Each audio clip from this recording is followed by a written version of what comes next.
Hey guys, tonight we step into the Ottoman Empire, a world of sultans, harems, janissaries and coffee so strong it could wake the dead.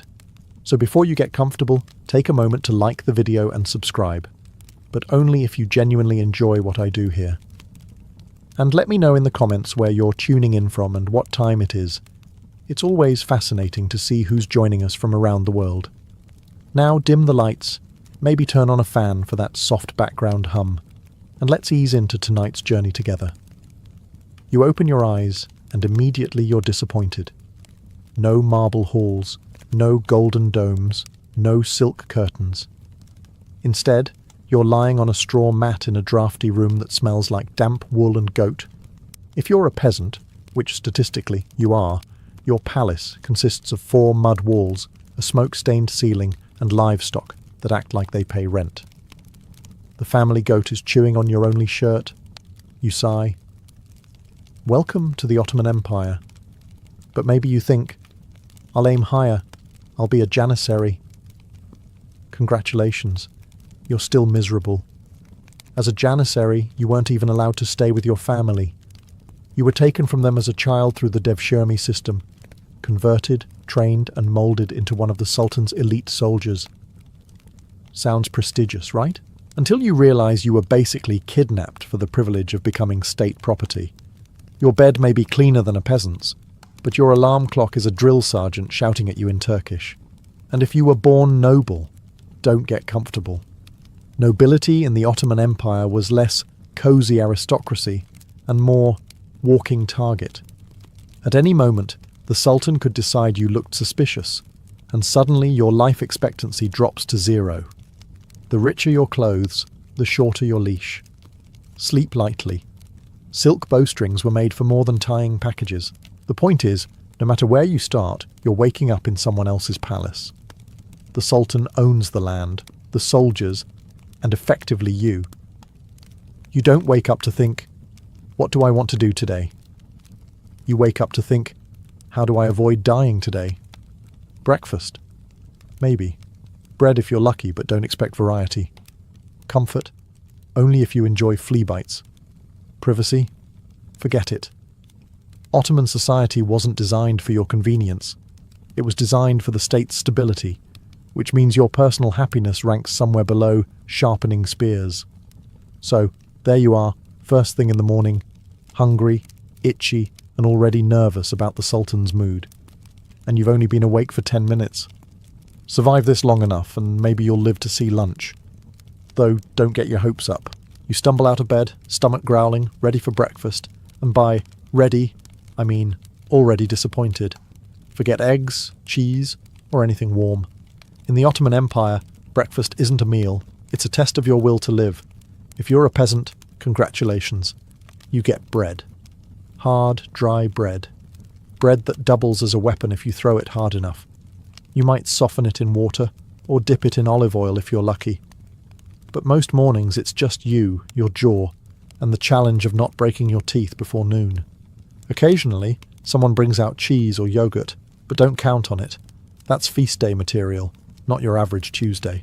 If you're in the city, you might catch the smell of something better. Flatbreads baking in clay ovens, sesame seeds sprinkled on top, maybe a few olives sold in the marketplace. You'll get hungry just walking by, but unless you have coins jingling in your purse, keep dreaming. Because food markets in Istanbul were a paradise for the wealthy and a torture chamber for everyone else. Of course, if you're one of the lucky few serving in the palace kitchens, you'll actually see abundance. Honey, butter, fruits, even meat. But you won't eat it. That's for the Sultan and his court. You'll be carrying trays and wiping sweat, your nose filled with the smell of roasting lamb while you chew on, yes, more bread. And then there's coffee. Oh, glorious coffee. The Ottomans were among the first to truly embrace it, turning it into a social obsession. Strong, bitter, black coffee poured into tiny cups. The smell alone could wake the dead. But here's the catch. Coffee wasn't always safe. Religious authorities occasionally banned it, calling it a sinful stimulant. Imagine risking prison because you needed a caffeine boost before work. One wrong sip, and suddenly your morning latte is heresy. So your choices for breakfast are stale bread, a handful of olives if fortune smiles, or risking eternal damnation for coffee. You wolf down the bread, tell yourself it's rustic, and pretend your stomach isn't already planning its rebellion. By the time you're done, you're not satisfied. You're just alive. And in the Ottoman Empire, that's the best review breakfast ever got. You've barely finished choking down your bread when there's a knock at the door. It's not a neighbour. It's not a friend. It's the Ottoman tax collector, the medieval version of a debt collector, except scarier and with the full weight of the empire behind him. Taxes in the Ottoman Empire were like the weather, unavoidable and rarely pleasant. You pay for your land, your crops, your animals. If you're Christian or Jewish, you also pay the jizya, a special congratulations for not being Muslim tax. It's basically a bill for existing. And if you're Muslim, congratulations again. You still owe taxes on your grain, your goats, and possibly the dust in your house. Nobody escapes. The collector arrives with an entourage, a scribe with a big book, maybe a guard or two with sharp swords, and an expression that says, "I will absolutely take your chickens." You hand over a sack of grain, praying it's enough. It isn't. It's never enough. The scribe writes down your name, mutters something about arrears, and the guard eyes your boots like they'd fit him better. Try to argue and see what happens. You say, "But the harvest was bad this year." The collector says, "Not my problem." You say, "My children are starving." He says, "Then they'll eat less." You say, "I have nothing left." He smiles and takes the goat. That goat was the only reason you had milk. Now you have nothing but a grudge and lactose deficiency. If you're really unlucky, the collector decides you're lying. Out come the beatings. Ottoman tax law had a wonderfully efficient system of encouragement. Hit the peasant until the money appears. Spoiler, it doesn't, but the bruises do. City dwellers had it no easier. If you ran a shop in Istanbul, inspectors could show up unannounced, check your scales, accuse you of cheating, and fine you on the spot. Too poor to pay? They'd confiscate your goods. Too stubborn to cooperate? Straight to jail. Congratulations, your humble spice stall just became state property. By the time the tax collector leaves, you're broke, barefoot and hungry again.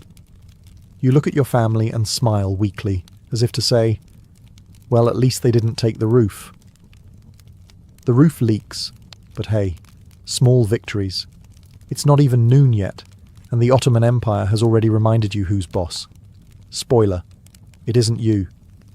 You've survived breakfast and the tax collector, but now comes the next joy of Ottoman life. Religion as a billable service. The empire was proudly Islamic, but also ruled over millions of Christians and Jews. On paper, this meant toleration. In practice, it meant tolerated, but pay up. If you weren't Muslim, you got the privilege of paying the jizya, a special tax politely labelled as protection money. Protection from what? From the empire itself, of course. It's the medieval version of the mafia. Nice house you've got here. Shame if someone confiscated it. You line up at the collector's table with your fellow villagers. The Muslims shuffle past with grumbling, their taxes are bad enough. But when your turn comes, you get the extra bill. You fork over coins you don't have, smiling weakly while muttering prayers that the scribe doesn't accidentally write down a higher amount than you actually owe. Spoiler, he does. Some neighbours whisper about conversion. After all, if you embrace Islam, you dodge the jizya. But it's not a free pass. You'll still owe grain taxes, field taxes, and probably some random levy invented last Tuesday, because the Sultan's palace needs a new fountain. Changing religions doesn't change the fact that you live in a system where your wallet is always empty and your overlord is always thirsty. Of course, religion wasn't just about taxes. It was about status. Muslims had the privileges, better legal standing, access to higher offices, the ability to testify in court without being ignored. You, as a Christian or Jew, you're technically part of the dhimmi community, protected people. Protected in the same way a landlord protects his property. Useful, but disposable. And let's not forget the cultural tension. Your festivals, your churches, your traditions, they're allowed, but under watchful eyes. The wrong sermon, the wrong crowd gathering, and suddenly the guards are asking questions. Nothing ruins Easter like an Ottoman soldier standing at the back of the church, hand on his sword. So, what do? You keep your head down, pay your tax, and hope nobody reports you for blasphemy over a careless word. In a world where faith and finance were fused, survival meant walking a tightrope between belief and bankruptcy. And remember, it's not even midday yet. It's just after midday, and word spreads through the bazaar. The Sultan sneezed. You laugh, until you notice everyone else isn't laughing. They're sweating. Because in the Ottoman Empire, the Sultan's mood was the weather forecast, and a sneeze could mean storms. You live under an absolute monarch, which sounds impressive until you realize absolute means your life belongs to him. If he likes you, you're showered with gifts, titles, maybe even a new robe. If he doesn't, you're showered with strangulation by silk bowstring. That's the Ottoman touch. Executions weren't messy beheadings. They preferred neatness. One moment you're sipping coffee, the next moment 2 guards politely slip a scarf around your neck, and poof, no more you. And it's not just ministers and nobles who feel the Sultan's mood swings. Everyone does. Did the Sultan raise taxes? That's your goat gone. Did he decide to build a new palace? That's your labour drafted. Did he order a war? Congratulations, your son is marching to Hungary with mouldy boots and no chance of returning. The Sultan's paranoia was legendary. Many practiced fratricide, killing their own brothers upon taking the throne. Imagine waking up knowing your entire family tree is pruning itself for survival. Some sultans killed dozens of siblings in a single day just to keep things tidy. You thought sibling rivalry was rough. Try the Ottoman version, where the winner gets Constantinople and the loser gets a shallow grave. Even the harem wasn't safe. The mother of the Sultan, the powerful Valide Sultan, could make or break careers with a single word. Concubines plotted constantly, eunuchs schemed in the shadows, and every decision ultimately led back to the man at the centre, the Sultan, moody, unpredictable, and always above the law. For you, an ordinary subject, this means living in constant low-level panic. Maybe today he sneezes and orders a festival. Maybe he sneezes and orders a new war. Maybe he sneezes and orders half the viziers strangled just to clear his sinuses.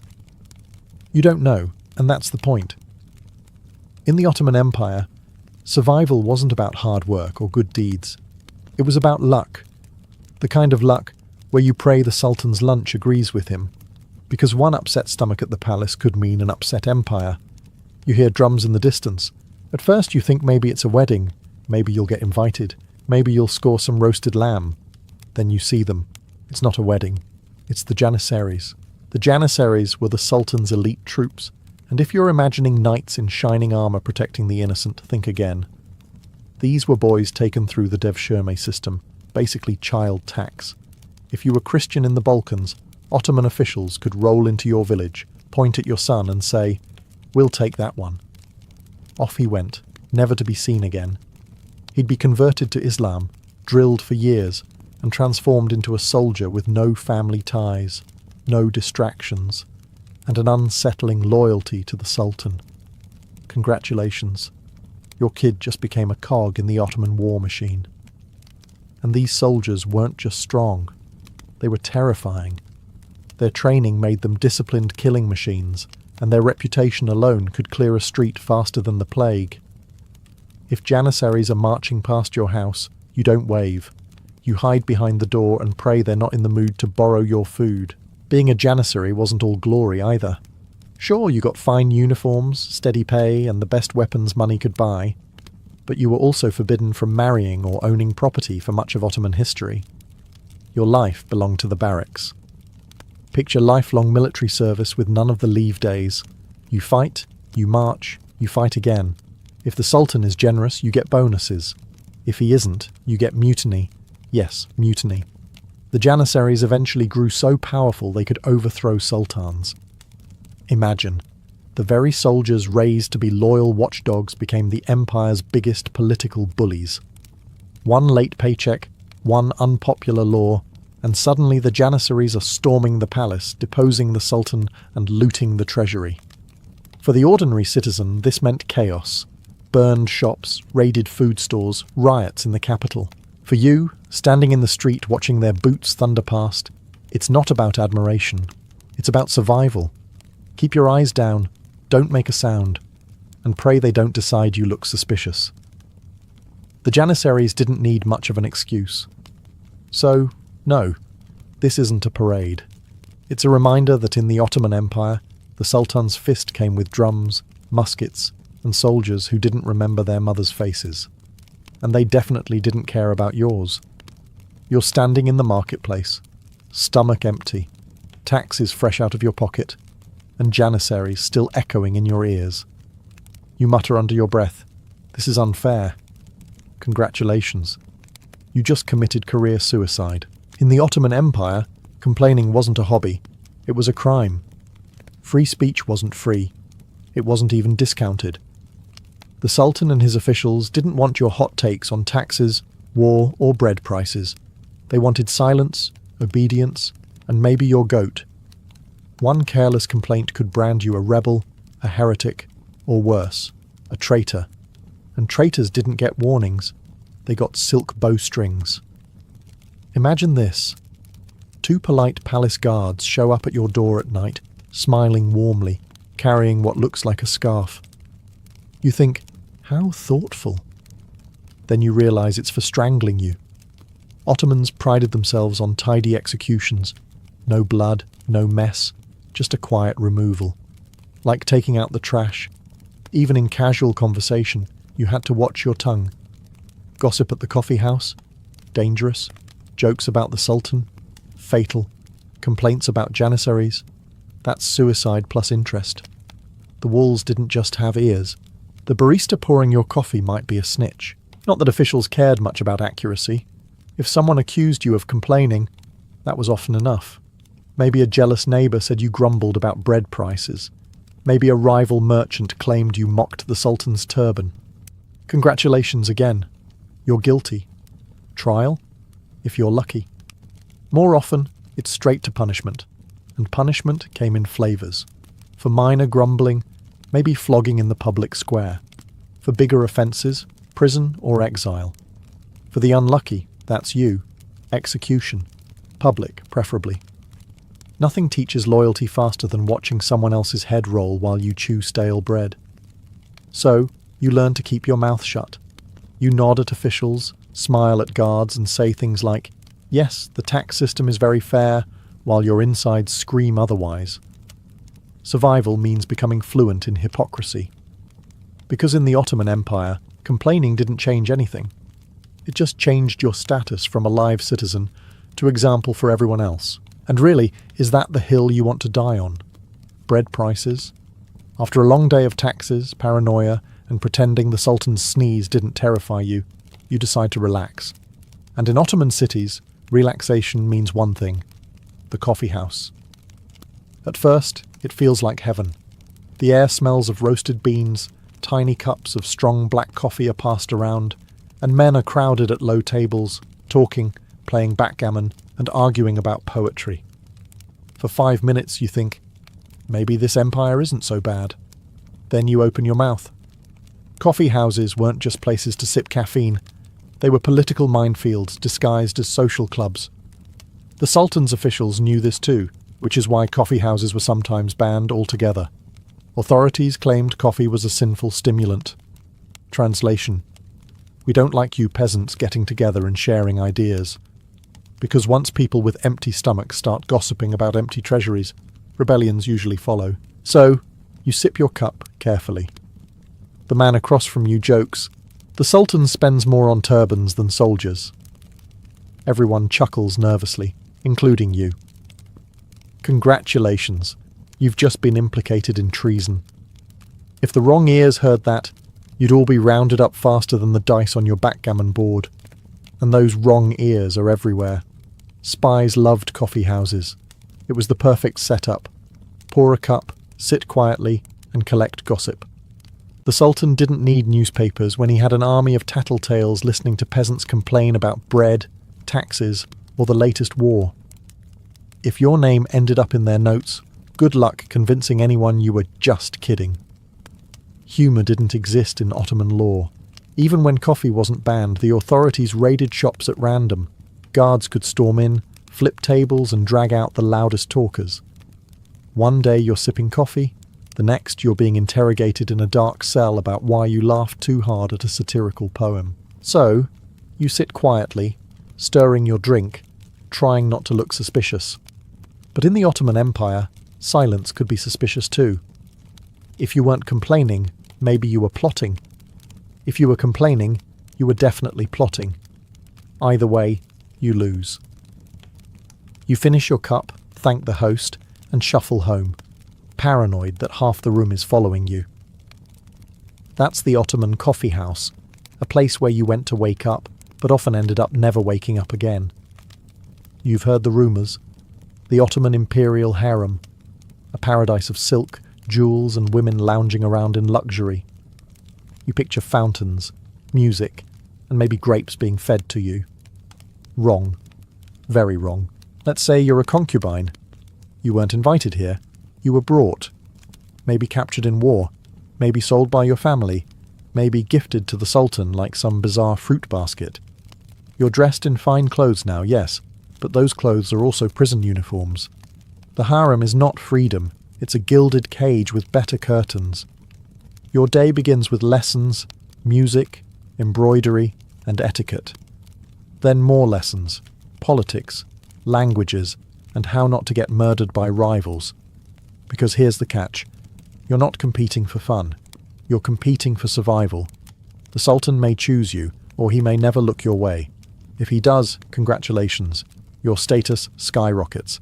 If not, you're just another face in a crowded room, waiting for time to swallow you whole.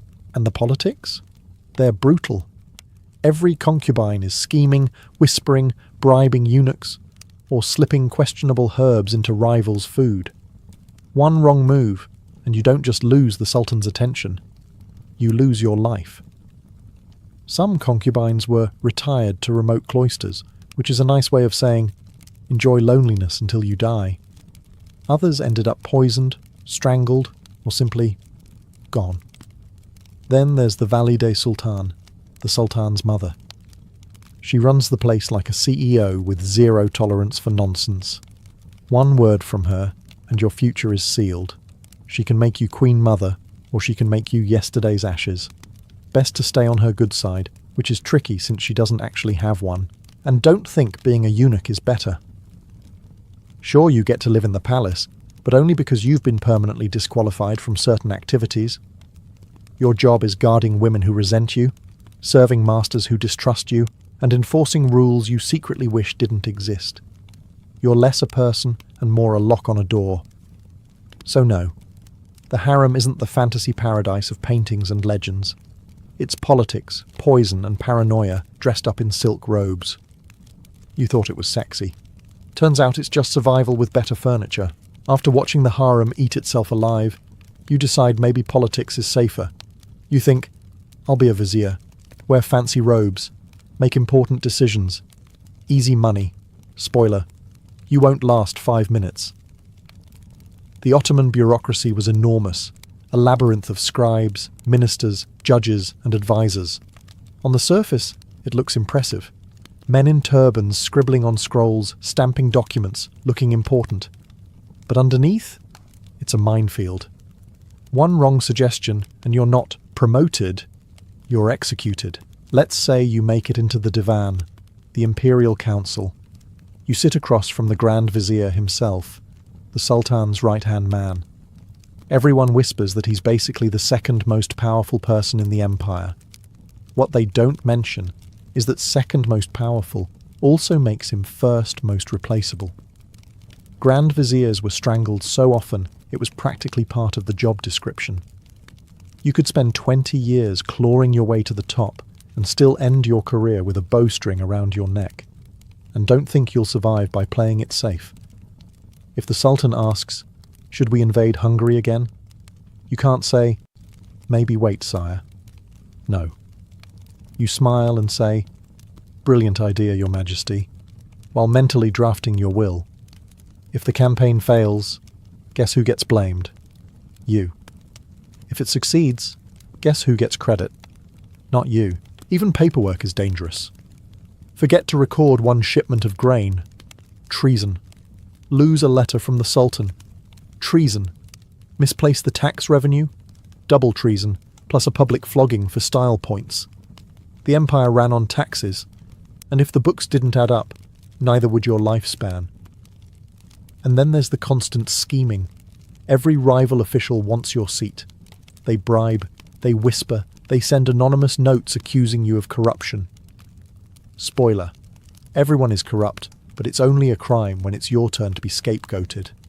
So yes, you might dream of rising through the ranks, but the reality is worse than farming. At least a farmer only fears famine. A bureaucrat fears famine and strangulation, and being framed for treason over a typo. By the time you've survived 1 week in the Ottoman bureaucracy, you'll be begging to go back to your goat and your crumbly bread. At least goats don't stab you in the back, figuratively anyway. You gave up on politics, so you head back to the fields. Farming, simple, honest work, right? Wrong. In the Ottoman Empire, farming is basically legalized suffering, where you work yourself into the ground and then hand most of the harvest to people who never touched a plough in their lives. You wake before dawn, muscles already aching, and drag yourself into the fields. Wheat, barley, grapes. Whatever you're growing, it's not yours. It belongs to the Sultan, or the local Sipahi, a cavalryman with a land grant who shows up once in a while to remind you of your place.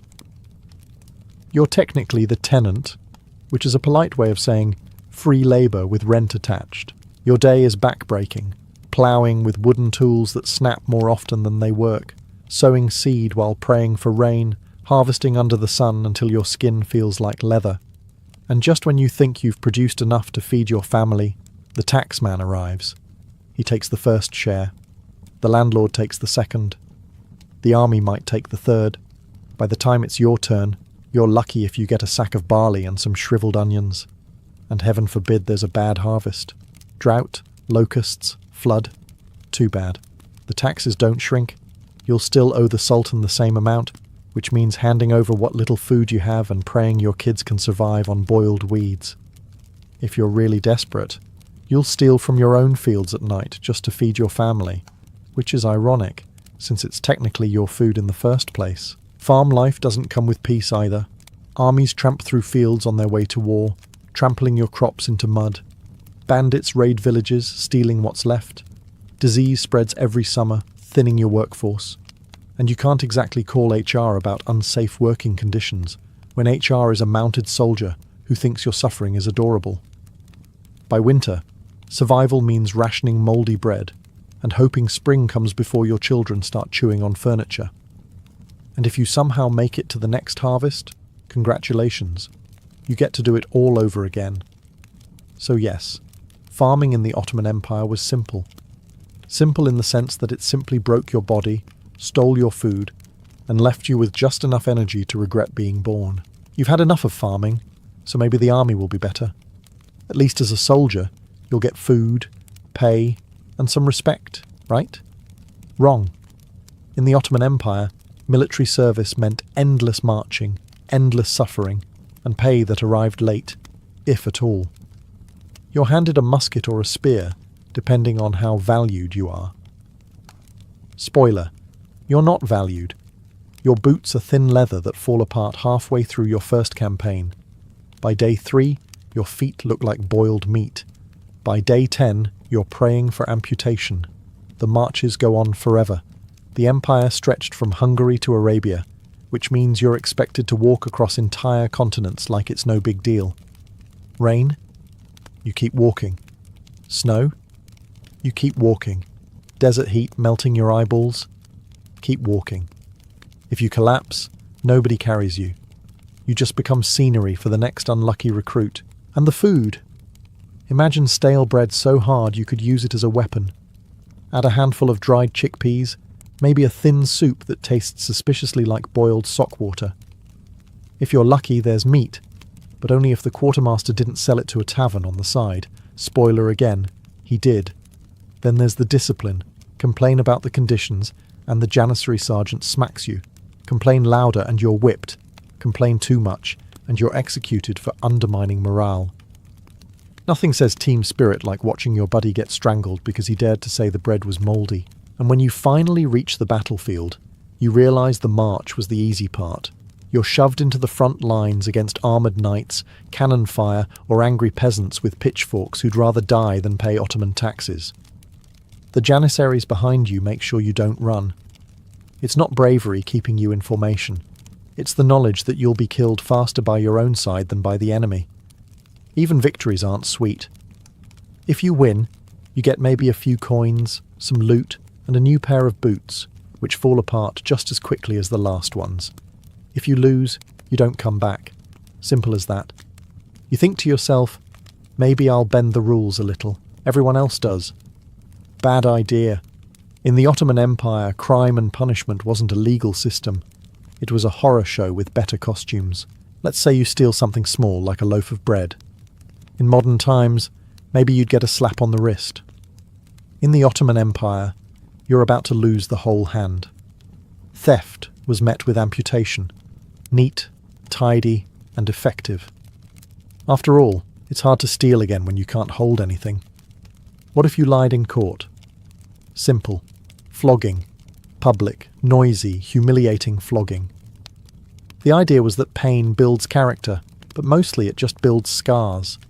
And if you were caught cheating in the marketplace, inspectors didn't just fine you. They could nail your ear to your stall as a warning. Congratulations. You're now part of the shop's decor. Bigger crimes, like treason, required bigger drama. Forget long speeches or drawn-out trials. The Ottomans had a favourite method: strangulation with a silk bowstring. Why silk? Because blood was messy, and the Sultan liked things neat. Imagine two smiling palace guards politely wrapping silk around your neck. No guillotine, no axe, just luxury suffocation. Blasphemy? That could get you burned or exiled, depending on the mood of the court. Insult the Sultan? Immediate death. Accidentally bump into the wrong janissary in the street? Also possibly death. Honestly, in the Ottoman Empire, everything felt like it could get you killed. You could probably die for sneezing too close to a mosque on a Friday. And then there were examples. Sometimes punishments weren't about justice at all. They were about spectacle. A thief might be paraded through the streets before execution, a rebel's head might be displayed on a spike, and traitors were sometimes buried alive. Nothing says, "Don't try this at home," like a body rotting on the city gates. Of course, punishments weren't always fair. Bribe the right official, and your crimes disappeared. Annoy the wrong official, and suddenly you're guilty of crimes you didn't commit. The system was less rule of law, and more roulette with your life as the bet. At last, the sun sets. You survived the taxes, the gossip, the Sultan's sneeze, and even the janissaries stomping through town.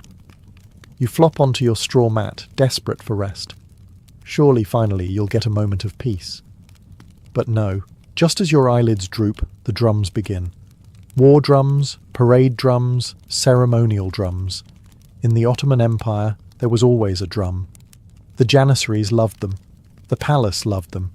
Even the neighbourhood loved them, because nothing says relaxing evening like a pounding rhythm that reminds you your life belongs to the empire. You pull a blanket over your head, but it doesn't help. The drums echo through every alley, bounce off every wall, and lodge themselves in your skull. You can't sleep through them. You can barely think through them. But that's the point. They aren't just instruments, they're announcements. They tell you the army is moving, the Sultan is celebrating, or that something very important is happening that you're not invited to, but will definitely pay for later. And it's not just drums. The muezzin calls to prayer echo 5 times a day, including before dawn. The markets never shut up. Even the neighbour's goat seems to be rehearsing for a solo. Ottoman cities were alive, yes, but alive in the sense of never shutting up. Ever. Maybe you think, fine, I'll move to the countryside. It's quieter there. Wrong. Out in the villages, you're haunted by different sounds. Wolves in the woods, soldiers marching past on campaign, or the tax collector's horse approaching in the dead of night. The only quiet you'll hear is when your food runs out and your stomach growls louder than anything else. So, you toss and turn. Every creak of wood makes you think of guards. Every beat of the drum makes you wonder, war, a festival, another sultan's sneeze that turned into a national event? You don't know, and that's the worst part. The uncertainty. By morning you haven't really slept. Your back hurts, your eyes sting, and your mind races with paranoia. You're not refreshed. You're just more tired, more anxious, and somehow hungrier than the night before. In the Ottoman Empire, even sleep wasn't a guarantee. It was another battle you usually lost. The sun rises again, though you swear you never slept. Your body aches from lying on straw, your stomach growls because bread isn't food, and your nerves are fried from the endless war drums that pounded through the night. Congratulations. You've officially survived one day in the Ottoman Empire. Except you haven't, really, because now the cycle starts all over again. The tax collector could knock any minute, demanding the chicken you don't even own. If you mutter a complaint, a neighbour might report you for treason. If you stumble into a coffee house for comfort, one wrong laugh could get you accused of blasphemy. If you dream of joining the bureaucracy, don't. You'll just end up strangled with silk for writing the wrong word on the wrong piece of paper. Even farming, the safe job, is just legalised starvation dressed up as honest labour. The army is worse. Endless marches, rotten boots, stale bread, and maybe a heroic death in Hungary if the enemy doesn't kill you first. The Sultan. You never know if his sneeze means a holiday or your execution. The harem. That's not a dream. It's a nightmare with better wallpaper. And sleep? Forget about it. Between the prayers, the drums, the soldiers, the gossip, and your own stomach making noises like a dying goat, rest is just another fantasy. You might as well stay awake all night. It won't make you feel any worse. By now, you've realised the truth. The Ottoman Empire wasn't built for you. It was built for the Sultan, the army, and the bureaucracy that squeezed you like a lemon until there was nothing left to give. You're not a citizen. You're a resource. A very tired, underfed, paranoid resource. So, when the morning light creeps through the cracks in your wall and you drag yourself up for another round of bread, taxes and fear, you know deep down you wouldn't last another day. Honestly, you barely survived this one. Life in the Ottoman Empire wasn't about living. It was about avoiding death long enough to hand over your last goat, and odds are you already failed. So yes, the history books talk about glorious palaces, mighty armies, and golden ages. But you? You're just the exhausted peasant in the footnotes. Step into a medieval castle, and you'll find grandeur in the great hall, tapestries hanging on stone walls, and soldiers standing at the ready. But eventually, someone had to ask the most practical of questions. Where did everyone go to the toilet? The answer, at least for the wealthy, was the garderobe, a small chamber built into the castle walls, usually overhanging a moat or ditch. To the medieval mind, this was considered a convenience bordering on luxury. A garderobe wasn't a toilet as we think of it today.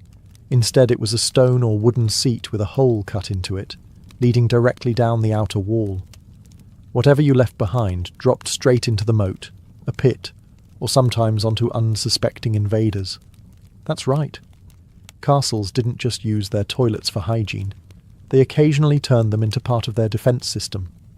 An enemy scaling the wall might suddenly be greeted with a less than chivalrous welcome from above. Inside, the garderobe was hardly glamorous. There was no privacy to speak of, just a narrow chamber, often dark and cold, with a draught creeping in from the chute below. In fact, garderobe literally comes from the idea of guarding clothes. People would hang cloaks inside, believing the foul air helped keep fleas and moths away. So while you relieved yourself, your garments were supposedly being purified by the stench. Practical? Perhaps. Pleasant? Absolutely not. The smell was constant, and the sanitation questionable. Waste didn't just vanish, it collected below, sometimes making the moat a foul-smelling cesspit. During sieges, when waste disposal became impossible, the odour could grow unbearable, and disease could spread quickly. Imagine knights preparing for battle while holding their noses against the stench rising from their own castle walls. Still, compared to peasants who squatted in fields or shared communal pits, a garderobe was a step above. For nobles, it meant a designated space, private enough, sturdy enough, and even useful as part of the castle's architecture. It was both a privilege and a reminder that medieval luxury often came with a side of filth. In the end, the garderobe was less about comfort and more about function. It symbolized how medieval society dealt with life's most basic need, not by eliminating the problem, but by dropping it on the other side of the wall and hoping it stayed there. If the garderobe was the castle's version of high-class sanitation, then communal privies were the reality for townsfolk and peasants. Forget privacy. In the Middle Ages, using the toilet was often a shared experience, and that meant sitting shoulder to shoulder with your neighbours. These privies were essentially long benches with multiple holes carved in a row, built over pits or streams. Some could seat a dozen people at once. Conversation wasn't just possible, it was almost unavoidable. The logic behind communal privies was straightforward. In growing medieval towns, thousands of people lived within cramped walls. There simply wasn't space for each household to dig its own latrine. Instead, city authorities built large shared facilities, sometimes maintained by guilds or even monasteries. In fact, monks were among the first to organise such spaces, building long, stone-lined latrines that emptied into flowing water. Sanitation may have been the goal, but the outcome wasn't always pleasant. Imagine the smell of dozens of people using the same pit every day, combined with the lack of proper cleaning. Waste would pile up, seep into the soil, or overflow into streets when neglected. During rains, runoff could carry filth into wells or rivers, contaminating the very water people drank. Unsurprisingly, outbreaks of dysentery and other diseases often followed. A bad privy wasn't just disgusting, it was deadly. And yet, for many medieval townsfolk, the communal privy was still better than the alternative. Human waste dumped into streets, alleys, or chamber pots, flung from windows, could choke a city with filth. At least a communal privy gathered the problem in one place. Some wealthier towns even attempted primitive waste management systems, paying gong farmers to shovel out the pits at night. These men, often working in near darkness, hauled barrels of waste beyond the city walls to be buried. An unenviable but essential job. Despite the hazards, communal privies were social hubs in their own way. Gossip spread as quickly there as in the marketplace. You might trade news of a distant crusade, complain about a tax collector, or share a laugh while waiting for your turn on the bench. Privacy was a luxury for the elite. For everyone else, bodily functions were simply another part of community life. Crude as they were, these privies reflected the medieval balancing act between necessity and practicality. A reminder that when survival took priority, even sanitation became a public affair. If castles had garderobes and towns had communal privies, the average medieval street was still the final destination for much of Europe's waste. The truth is, sanitation systems were inconsistent, and for many, the simplest solution was to throw it all out the window. Chamber pots were the most common household toilet.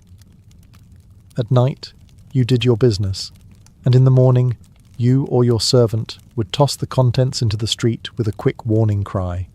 In France, gardez-l'eau. Watch out for the water. Few people listened, and fewer dodged in time. The result was a stinking mixture of human waste, animal manure, food scraps, and whatever else people discarded. Streets often doubled as open sewers, with runoff slowly trickling down toward rivers or ditches. In wealthier towns, some streets had shallow stone channels designed to carry waste away, but these were rarely cleaned, and the stench lingered year-round. Imagine walking through a crowded market while carefully avoiding puddles of filth underfoot. That was daily life in medieval cities. The situation worsened because animals shared the streets. Horses, oxen, donkeys, and pigs all left behind their own contributions. By some estimates, the dung of a single horse could pile up to over 10 pounds a day. Multiply that by dozens of animals moving through a busy street, and it's easy to picture why sanitation became a nightmare. Shoes weren't just for style. They were shields against disease. Authorities tried to fight back. City councils issued regulations, fining citizens for tossing waste too carelessly or for letting pigs roam free. Some towns even appointed officials to supervise street cleaning. Yet enforcement was patchy, and medieval infrastructure couldn't keep up with the growing population. Public health crises like outbreaks of dysentery, typhoid, and plague thrived in these conditions.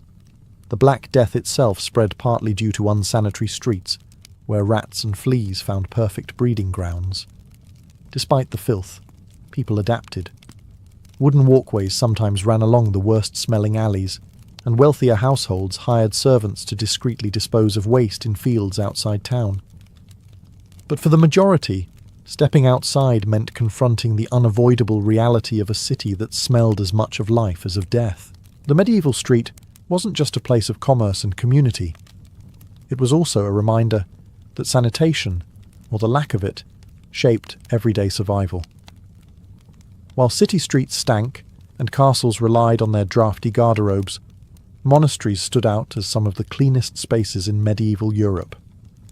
Monks may have devoted their lives to prayer and study, but they also understood the very practical importance of sanitation. A monastery was a self-contained world, with its own water supply, kitchens, dormitories, and yes, toilets. These weren't simply for convenience.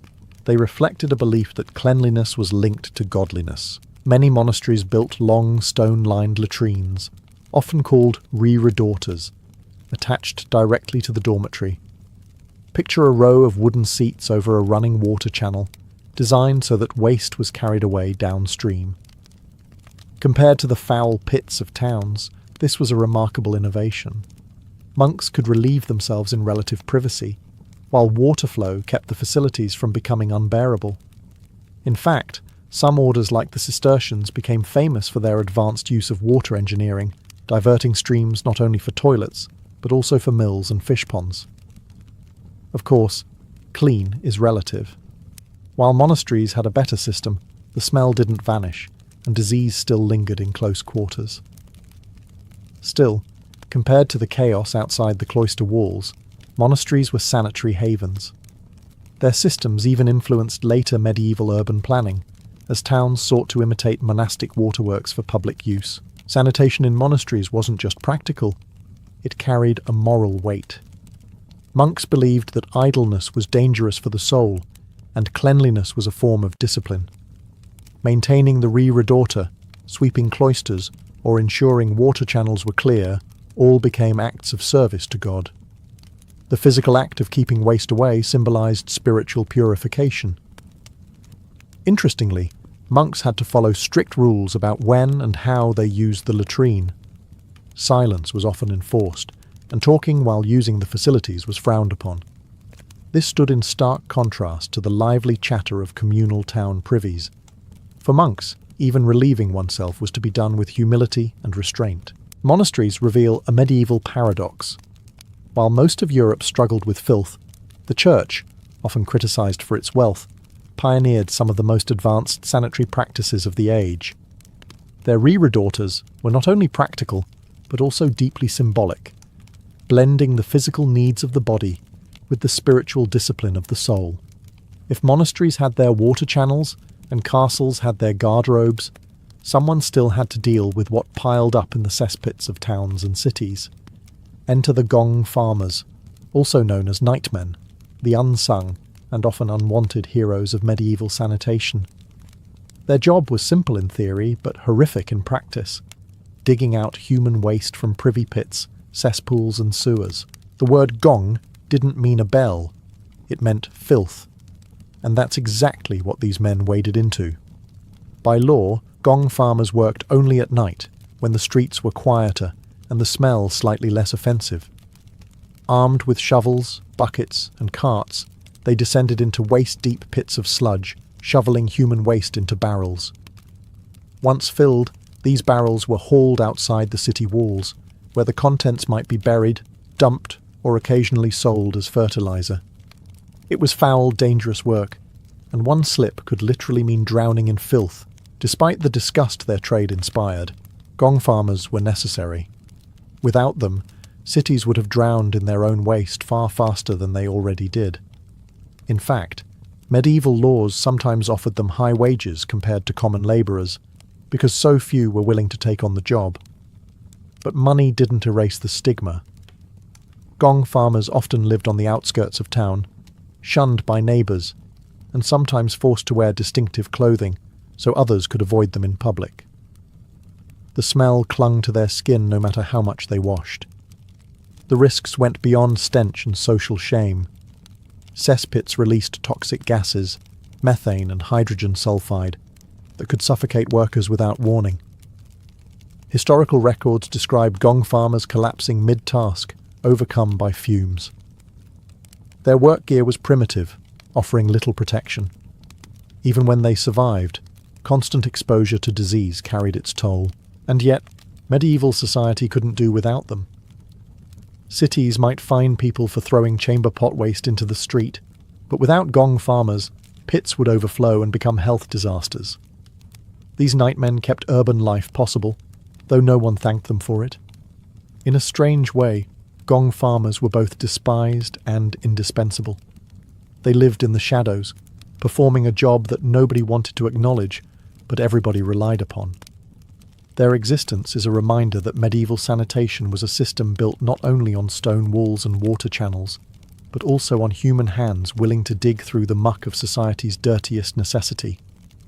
It may sound absurd today, but in the Middle Ages, even toilets could play a role in warfare and defence. Castles weren't just military fortresses, they were also homes and garderobes. Those narrow latrine chambers built into walls became both a practical feature and a potential weak point in a siege. For the defenders, garderobes had an unintentional advantage. Waste often fell directly into the moat or onto the ground below. An unlucky attacker scaling the wall might find himself showered with more than arrows. Chroniclers joke about defenders deliberately emptying chamber pots onto enemies, and while it sounds like slapstick humour, it was also psychological warfare. Few things demoralised a soldier faster than being drenched in filth before even reaching the battlements. But garderobes were double-edged swords. From an engineering perspective, cutting a chute through thick stone walls created a weak spot. Some attackers quickly realised that garderobes could serve as secret entry points. The hole at the bottom, usually large enough for waste to flow freely, was sometimes big enough for a man to squeeze through. In 1204, during the siege of Château Gaillard in France, attackers are said to have entered the fortress through the garderobe chute, bypassing the outer defences entirely. What was meant for waste disposal became a back door for invaders. This risk didn't go unnoticed by medieval architects. As castles evolved, some garderobes were built to drop waste directly into moats filled with water, making them harder to climb. Others were angled sharply downward, so anyone attempting to crawl inside would meet a sheer, slippery shaft of stone. Still, the vulnerability remained, and seasoned defenders kept a wary eye on their own latrines. Beyond strategy, garderobes symbolised the medieval blending of everyday life with defence. A castle wasn't just a military base, it was a small city where cooking, sleeping, praying, and relieving oneself all had to fit within thick walls designed to withstand siege engines. The garderobe is a reminder that even the most mundane human necessity could turn into a matter of life, death, and military ingenuity. So, the next time you picture a knight in shining armour storming a fortress, remember that he might have been battling not only arrows and boiling oil, but also the castle's less glamorous waste disposal system raining down from above. While nobles had garderobes and townsfolk made do with communal privies, the vast majority of medieval people, peasants, had to take care of business in the most basic way possible, wherever they could.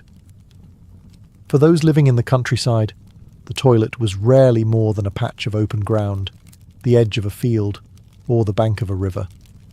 Nature itself served as the medieval peasant's restroom. A common practice was to squat in fields, especially those not currently used for crops. In some cases, waste wasn't just discarded, it was deliberately left to act as fertilizer. This was risky, of course, since untreated human waste could spread parasites and disease, but with little scientific understanding of hygiene, peasants often saw it as simply part of the cycle of life. Livestock manure was already used for enriching soil, so human contributions weren't viewed much differently. Rivers and streams offered another option: easy, quick, and free-flowing.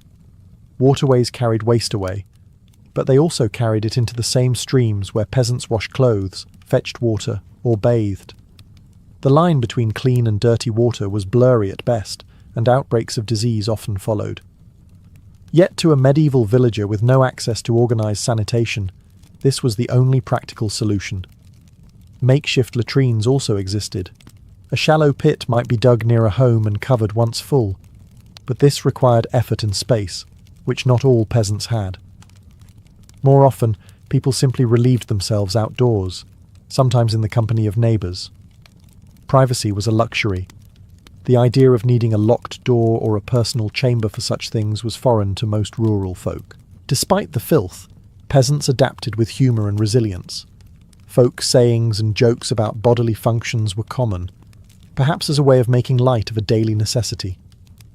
Children, unsurprisingly, were often tasked with emptying chamber pots if the household had one, a chore as dreaded then as it would be now. Peasant sanitation reflects a truth often overlooked. While castles and monasteries left behind stone ruins and records of innovation, most of medieval Europe relieved itself in fields and rivers, leaving little behind but a story of practicality over comfort. For peasants, survival mattered more than refinement, and toilets, like so many aspects of their lives, were rough, communal, and unremarkably human. Toilets in the Middle Ages weren't only about convenience, they were deeply tied to how people understood health and disease. Medieval medicine revolved around the theory of the four humours: blood, phlegm, yellow bile, and black bile. Physicians believed that sickness came from imbalances in these fluids, and waste leaving the body was considered a vital sign of whether balance was being maintained. In other words, excrement was both feared and studied. Doctors sometimes examined urine, feces, and even the smell of waste to diagnose illnesses. Uroscopy, the examination of urine, became an entire field of study. Physicians carried charts of colours and textures, comparing samples in glass flasks. A deep yellow liquid might mean dehydration, while cloudiness suggested an infection. The toilet, or whatever passed for one, was not just a place of relief, but also a stage where health revealed itself. But alongside this proto-scientific approach, superstition thrived. People believed that bad smells carried disease, a theory called miasma. Since privies and cesspits were among the foulest-smelling places, they were often blamed for outbreaks.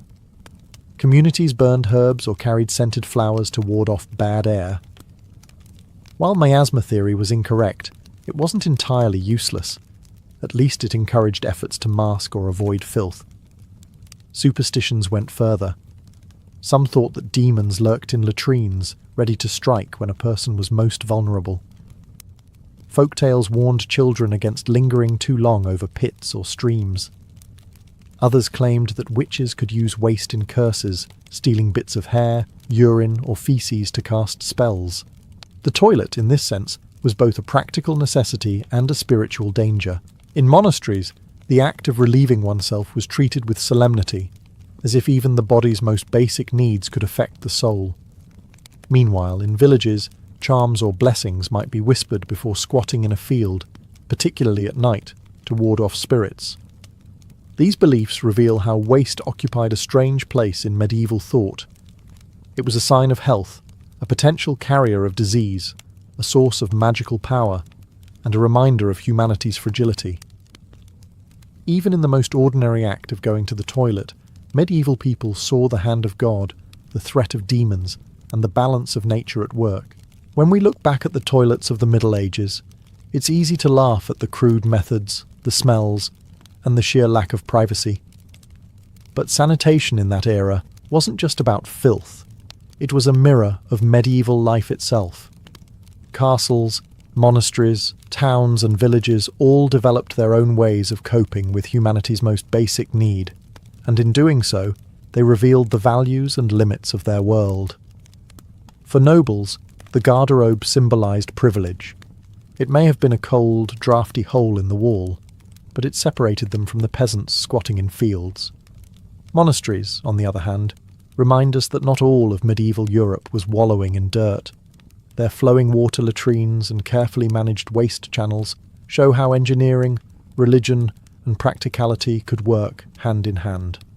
Monks saw sanitation as both necessity and virtue, a link between bodily discipline and spiritual order. Cities exposed the dangers of growth without infrastructure. Communal privies overflowed, cesspits leaked, and streets turned into sewers.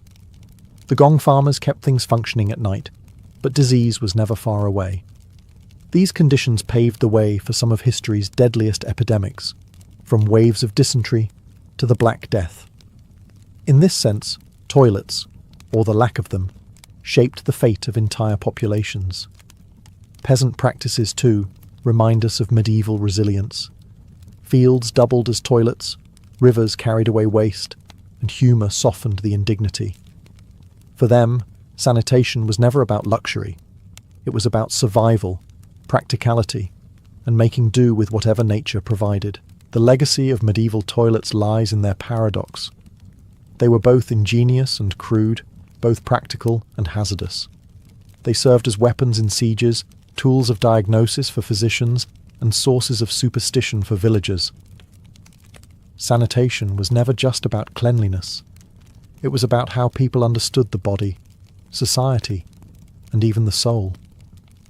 In the centuries that followed, many of these systems would evolve into early modern sewers and public health reforms. But in the Middle Ages, toilets were a messy, unavoidable reminder that no matter your rank, faith, or fortune, everyone shared the same human reality. Castles, monasteries, towns, and villages all smelled the same truth. Sanitation was civilization's constant struggle. When we think of the Bronze Age, most people picture warriors with bronze swords, farmers tilling fields, or the rise of early cities. But tucked into the story of this era is another innovation, one just as important to human history: the discovery of fermentation. Long before medieval monks perfected beer in cloisters or Vikings raised horns of mead, Bronze Age people were already crafting intoxicating brews that bound their communities together. Archaeologists didn't learn this from ancient texts, since most Bronze Age societies left none. Instead, the secrets came from chemistry. Residue analysis of pottery jars and drinking vessels has revealed the fingerprints of barley starch, wild yeast, and honey sugars. These weren't accidental spills. They were the remnants of early brewing experiments, proving that Bronze Age people understood, at least in practice, how to harness fermentation. But what exactly did their drinks taste like? Forget the golden, filtered beers of today. Bronze Age beer was thick and cloudy, more like a liquid bread than a refreshing lager. Grains were mashed and left to ferment in large communal vats. Sometimes honey or herbs were added, creating primitive mead or spiced ales. The result was mildly alcoholic, nutritious, and unpredictable. Each batch could vary wildly, depending on the water, the grain, and the whims of wild yeast. And yet, these brews mattered. Alcohol offered more than a buzz. It preserved calories in a stable form and provided safe hydration when water sources were questionable. In small doses, it had antiseptic qualities, killing off microbes that plagued early settlements. To drink together was to share trust. Each sip showed that you belonged at the table, part of the group. More than that, brewing revealed a shift in human priorities. By the Bronze Age, people weren't just farming to survive. They were farming to create surpluses, which meant they could afford luxuries like fermented drinks. Beer and mead weren't about bare survival. They were about culture, ritual, and even identity. To brew was to signal prosperity, to show that your community had enough grain to eat and enough left over to drink. So, While bronze weapons and ploughs might symbolize the technology of the age, the humble brewing jar tells another story. Civilization wasn't just forged in metal and fire, it was also fermented in clay pots, where grain and honey transformed into the first intoxicating drinks of human history. If Bronze Age brewing gave people their first intoxicating drinks, the feast gave those drinks a purpose. Across Europe and the Near East, archaeologists have uncovered vast communal halls and open-air sites littered with animal bones, drinking vessels, and fire pits. These were not everyday meals.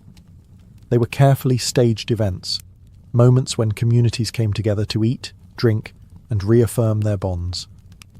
A feast was more than just a party. It was a political tool. Chieftains and emerging elites used the abundance of food and alcohol to display their wealth and generosity. By slaughtering dozens of cattle or pouring out honey mead for all to share, they signaled that they had control over resources and that they could afford to give them away. Guests, in turn, were reminded of who held power.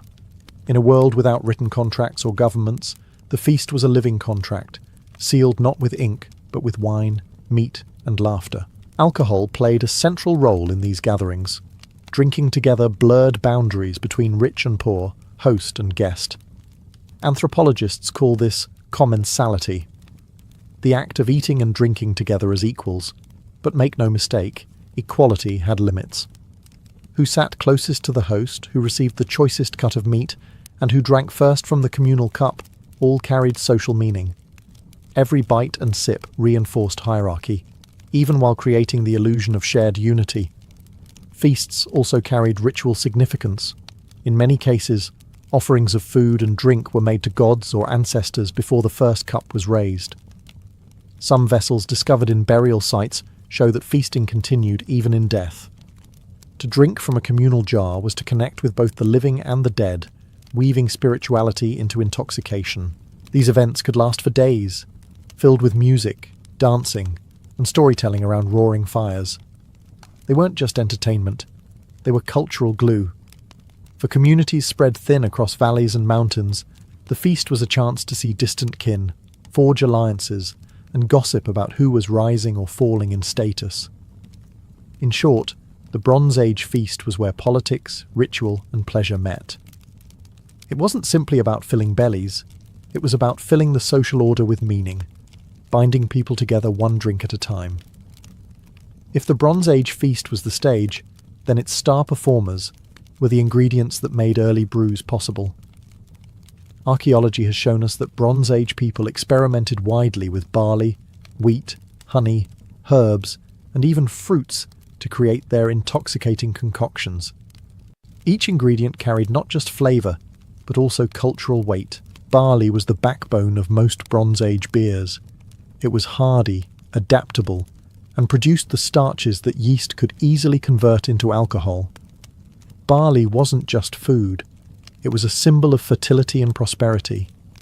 To transform it into beer was to turn a staple crop into a luxury, proof that your community had more than enough to survive.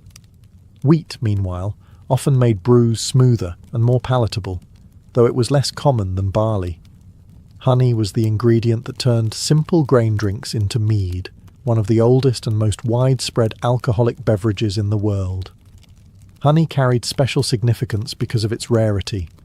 Unlike grain, it couldn't be farmed on a large scale. It had to be gathered, often at risk, from wild hives. This made honey mead a drink of prestige, associated with ritual, sacred offerings, and the favour of the gods. To share honey mead at a feast was to declare abundance, generosity, and perhaps even divine blessing. Bronze Age brewers didn't stop there. Herbs and spices like juniper, yarrow, and mint were added to enhance flavour and potency. Some of these had mild psychoactive or medicinal effects, which blurred the line between drinking for pleasure and drinking for ritual. Each batch was unique, reflecting the local landscape and the brewer's own creativity. And then there were fruits. Traces of grapes, apples, and berries show that people were experimenting with fermentation wherever sugars could be found. These fruit-based drinks may have been seasonal specialties, tied to harvest celebrations and feasts marking the turning of the year. Taken together, These ingredients show that Bronze Age brewing was as much about symbolism as it was about taste. Grains represented the labour of farming, honey, the gifts of nature, herbs, the knowledge of healers, and fruits, the cycles of abundance. Every sip was layered with meaning, transforming drinking into a ritual act that connected people not only with one another, but with the land and the divine forces they believed governed it. So, how did Bronze Age communities actually transform raw grain and honey into the intoxicating drinks that fueled their feasts? Unlike the precise science of modern brewing, the process back then was a mix of experimentation, tradition, and what we might politely call controlled accidents. Still, residue evidence and ethnographic parallels give us a good picture of how it worked. The first step was malting. Barley or wheat grains were soaked in water until they sprouted, activating enzymes that converted starches into sugars. Once sprouted, the grains were dried in the sun or lightly roasted, halting the process but leaving behind the sweetness needed for fermentation. In essence, Bronze Age people had discovered a natural chemistry trick without knowing the science behind it. Next came mashing. The malted grains were crushed and mixed with hot water, creating a thick, porridge-like mixture. This slurry was often heated in large clay or bronze vessels, sometimes with hot stones dropped in from the fire. The heat extracted more sugars, which would later feed the wild yeast. To our modern eyes, it might have looked more like cooking soup than brewing beer. Then came fermentation, the magical stage when microbes did the work. Unlike modern brewers, who had carefully cultivated yeast strains, Bronze Age brewers relied on the yeast that lived naturally on grains, honey, and in the air. They simply left the mixture uncovered for days, allowing wild yeast to settle in and do its work. The result was unpredictable. Some batches fizzed and foamed into alcoholic brews, while others may have soured or spoiled. But when it worked, it produced a drink with enough alcohol to preserve itself for weeks or months. Flavourings could be added at almost any stage. Honey sweetened the brew, herbs brought bitterness or medicinal effects, and fruits added tangy complexity. The final product was strained and served in large communal jars or individual cups. Archaeological finds suggest that long straws were sometimes used to sip from shared vessels, filtering out grain husks as people drank together. The process was far from exact, but that was part of its charm. Brewing in the Bronze Age wasn't about consistency, it was about community. Each brew was tied to the land, the season, and the skill of the brewer. Every feast brought a slightly new flavour, a slightly different buzz, and the shared joy of transforming humble crops into something extraordinary. If brewing was the craft, then the feasting hall was the theatre where the performance unfolded. Across Bronze Age Europe and the Near East, archaeologists have uncovered the remains of long timber halls, fire pits, and ceremonial enclosures where hundreds of people once gathered. These were the places where beer and mead were consumed, and where community, ritual, and politics were stirred together as easily as grain in a mash pot. A feasting hall was more than 4 walls and a roof. It was a stage for power. Chiefs and rising elites used feasts to cement their status, and the architecture reflected it. The central hearth dominated the space, where fires roared, meat roasted, and shadows danced on the timber beams. Around it, benches and low tables were arranged, with the most honoured guests sitting closest to the fire and the host. The placement of bodies in the hall mirrored the placement of power in society. At these gatherings, food was plentiful, but drink was the unifying force. Large ceramic vats or bronze cauldrons, sometimes holding dozens of litres, were set up for communal drinking. Long straws allowed groups to sip together from the same vessel, creating a literal act of shared consumption. Imagine the spectacle. Warriors, farmers, and elders leaning in, faces lit by firelight, drawing the same liquid through carved reeds. In that moment, hierarchy blurred, and intoxication bound them as one. The hall was also a place of storytelling and memory-making. Bards recited genealogies and heroic tales, music echoed against the beams, and dancers stamped rhythms into the floor. The feasting hall wasn't just about calories and alcohol, it was about forging identity. To participate in the ritual of feasting was to declare, "I belong to this community, and this community belongs to me." Even in death, the importance of feasting was remembered. Some halls doubled as sacred sites, and feasting vessels have been found in elite burials. These were not just leftovers, they were deliberate symbols, ensuring that the dead carried the social prestige of the feast into the afterlife. In short, the feasting hall was a crucible of Bronze Age society. Here, brewing became politics, intoxication became ritual, and eating together became the glue that held entire communities in place. To understand Bronze Age feasting, we can't ignore the elephant in the room, or rather, the slurred words and staggering bodies.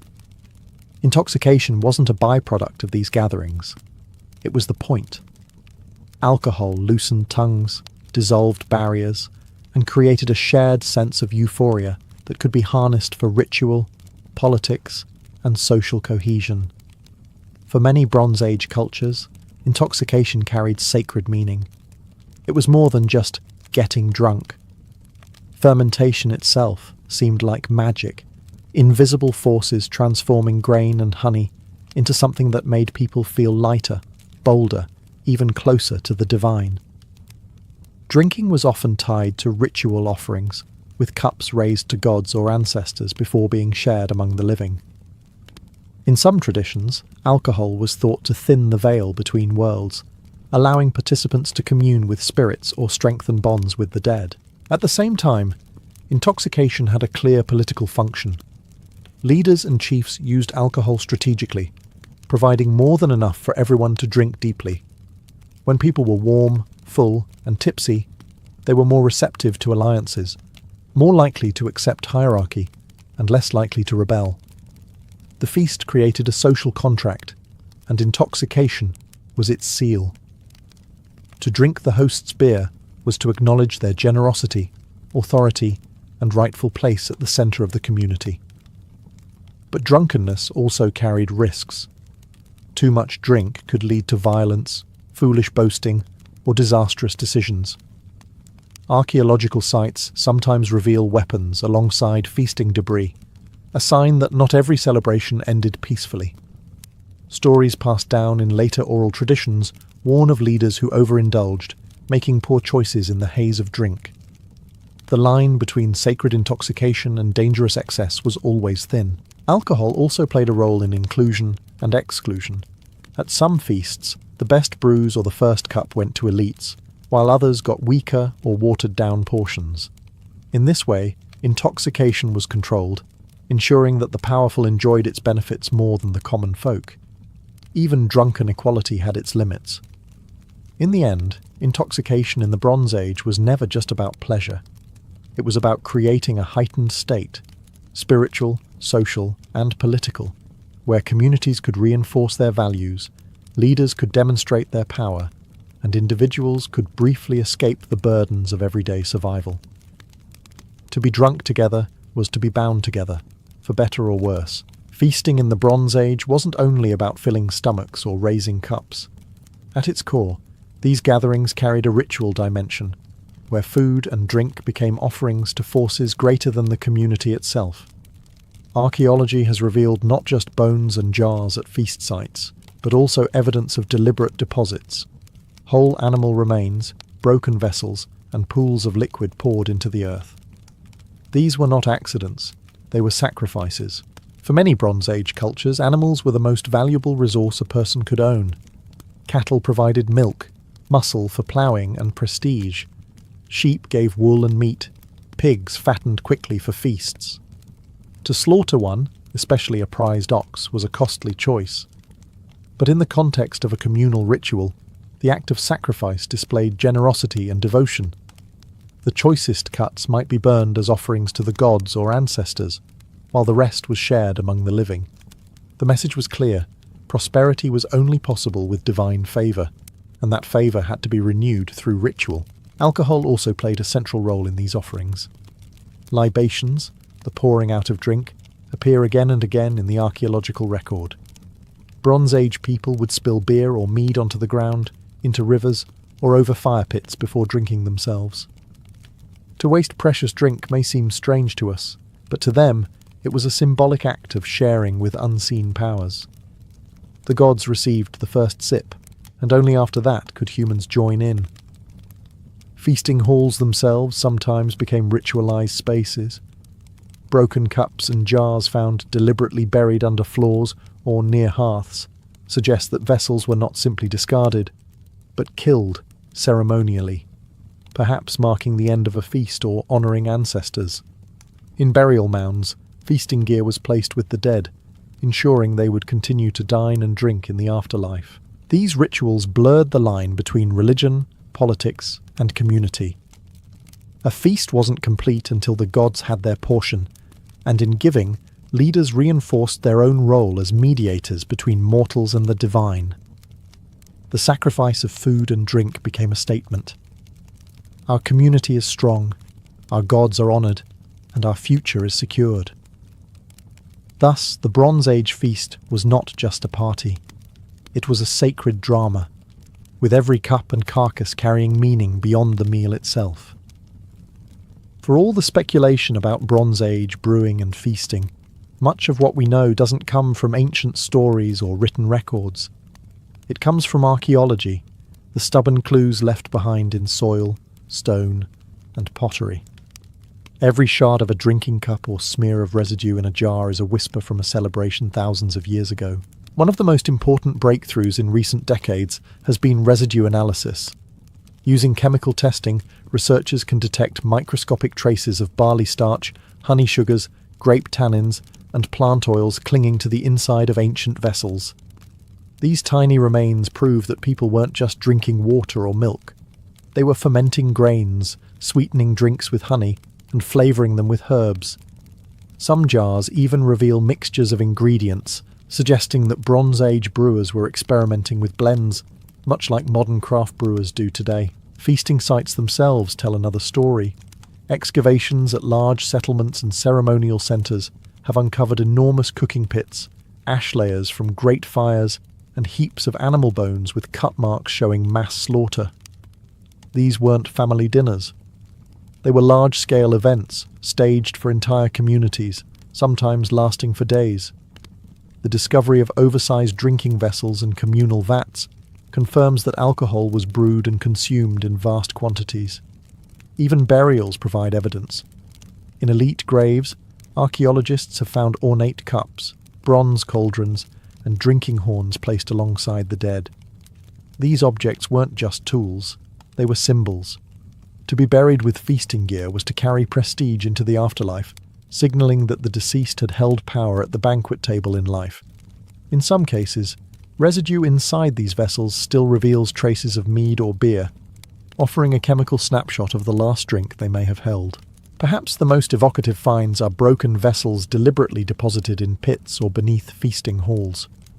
These suggest ritual closing acts, as if each feast needed to be sealed with a symbolic gesture, sacrificing the very tools of intoxication to the gods. Together, these archaeological discoveries allow us to reconstruct not only what Bronze Age people drank, but how they lived, celebrated, and bound themselves together. Every cracked jar and charred bone tells us that feasts were not occasional luxuries. They were central to the rhythm of life, woven into politics, ritual, and identity. When the fires burned low and the last jars were drained, Bronze Age feasts left behind more than just ashes and bones. They left traditions that would echo through centuries of human culture. The legacy of those early brewing experiments and communal banquets still lingers in how we celebrate, how we bond, and even how we understand power. At the most basic level, the Bronze Age feast demonstrated the power of alcohol as social glue. Drinking together wasn't just about pleasure, it created trust, solidarity, and identity. That same idea persists in modern societies, from pub culture to wine at weddings, from ritual toasts to national festivals. What Bronze Age communities discovered is that intoxication, when shared, becomes a force that binds people tighter than any spoken contract. These feasts also laid the groundwork for political theatre. Chieftains who provided rivers of beer and heaps of roasted meat set the template for rulers who would later use public banquets, bread, and wine to secure loyalty. The Roman emperor's triumphal feasts, the Viking mead hall, the medieval banquet, all of these traditions can trace a faint lineage back to Bronze Age chiefs raising cups of mead to their followers. The act of feeding and intoxicating people has always been one of the simplest ways to demonstrate authority. On the religious side, the Bronze Age habit of pouring libations and making food offerings evolved into more structured ritual traditions. Sacrificial banquets to gods, offerings of wine at temples, and sacred feasts tied to seasonal festivals all reflect this enduring idea that food and drink could be shared not just with people, but with the divine. Even the technology of brewing carried forward. Techniques like malting, mashing, and flavouring became more refined over time, but the core principles established in the Bronze Age never disappeared. Every craft brewery today, with its carefully roasted malts and experimental herbs, echoes the creativity of those early brewers who first transformed porridge into beer. In the end, Bronze Age brewing and feasting remind us that civilization wasn't built only on bronze tools, fortified walls, or trade networks. It was also built around the table, where grain and honey became drink, where meat became sacrifice, and where community became something stronger than the sum of its parts. The feast was civilization's heartbeat, and its rhythm still pulses through our celebrations today. The Illyrians were a people shaped by their environment. Stretching across the rugged eastern coast of the Adriatic Sea, from modern-day Albania through Montenegro, Dalmatia, and into the Balkans, their homeland was a mix of jagged mountains, deep river valleys, and countless islands. These were not fertile plains where great empires grew fat on grain. They were hard lands that demanded resilience. And from this landscape emerged a people who turned naturally toward the sea. The Adriatic itself was both a barrier and a highway. Its choppy waters and unpredictable winds could punish the unprepared, but they also offered passage to wealth, adventure, and power. The Illyrians learned early to master this maritime world. Small fishing boats became their training ground, coastal trade their livelihood, and over time they gained a reputation as some of the most daring sailors of antiquity. By the late Bronze Age and into the early Iron Age, Greek and Italic sources already spoke of the Illyrians as both a threat and a necessity. Their ships, often light and fast, could dart out from hidden coves, catching traders by surprise. At the same time, those same ships carried valuable goods, copper, livestock, hides, and even slaves, into foreign harbours. This dual image, of seafarers who were at once partners and predators, would define the Illyrians for centuries. Geography gave them their strength. The countless inlets and offshore islands of the Dalmatian coast provided safe harbours, hiding spots, and launching points for raids. Unlike the large, lumbering galleys of the Greeks, Illyrian ships were sleek and manoeuvrable. They didn't fight by ramming and boarding alone. They fought by striking quickly and disappearing, letting the sea itself serve as both battlefield and refuge. To their neighbours, the Illyrians were unsettling. A Greek merchant might sail 1 week in peaceful trade with an Illyrian chieftain, and the next week find his convoy attacked by men flying the same banners. The line between commerce and piracy was thin, and the Illyrians walked it confidently. Their reputation as masters of the Adriatic was not just about dominance on the waves, it was about unpredictability. They were a people the sea had forged into merchants, warriors, and raiders, all in one. And as history would show, their influence would ripple far beyond their rocky coastline, shaping the naval traditions of the Mediterranean itself. The Illyrians earned their fame and infamy by sailing the delicate line between commerce and piracy. To understand them, you must picture the Adriatic not as a peaceful waterway, but as a contested frontier where merchants, colonists, and raiders constantly rubbed shoulders. The Illyrians thrived in this uncertain world, playing both sides of the coin depending on the season, the opportunity, and the mood of their chieftains. As merchants, they were indispensable. The eastern Adriatic offered natural resources that were in high demand: metals from inland mines, livestock from mountain pastures, hides, timber, and amber carried south from trade routes stretching all the way to the Baltic. Illyrian ships ferried these goods to Greek colonies along the Adriatic and to Italic tribes across the water. For the Greeks, who relied heavily on imported materials, Illyrian trade networks were essential. Amphorae and Greek pottery found in Illyrian settlements prove that commerce flowed both ways, with wine, olive oil, and luxury goods reaching the rocky Adriatic shores. Yet the Illyrians' identity as raiders was just as strong. The very same ships that carried goods into foreign harbours could just as easily be used to plunder them. Illyrian seafarers became notorious for swooping down on passing convoys, stripping them of cargo, and vanishing into the labyrinth of islands that dotted their coast. To Mediterranean traders, this unpredictability was maddening. One day an Illyrian was a partner, the next a predator. For the Illyrians themselves, there was no contradiction. Trade and piracy were simply two sides of the same maritime lifestyle. A successful raid might enrich a chieftain as much as a trade deal, and both secured his reputation as a leader, capable of providing wealth and spoils. In fact, piracy often fueled commerce. Plundered goods could be sold in distant ports, blending neatly into legitimate markets. This dual role gave the Illyrians both power and danger. Their neighbours resented the constant threat of raids, but could not afford to cut ties completely. Greek colonies needed Illyrian trade. Italic cities coveted their resources. Thus, the Illyrians became both feared and tolerated, living in the space between ally and enemy. In this balance of merchant and pirate, the Illyrians carved out their identity. They were not bound by the rules of empires or city-states. Instead, they made the Adriatic their own, a place where wealth could be seized by coin or by blade, and where their reputation as unpredictable seafarers grew ever stronger. If the Illyrians earned their fame on the sea, it was the Liburna that carried their reputation across the waves. This sleek vessel, named after the Liburni tribe of northern Illyria, was unlike the bulky merchant ships or the massive galleys of the Mediterranean powers.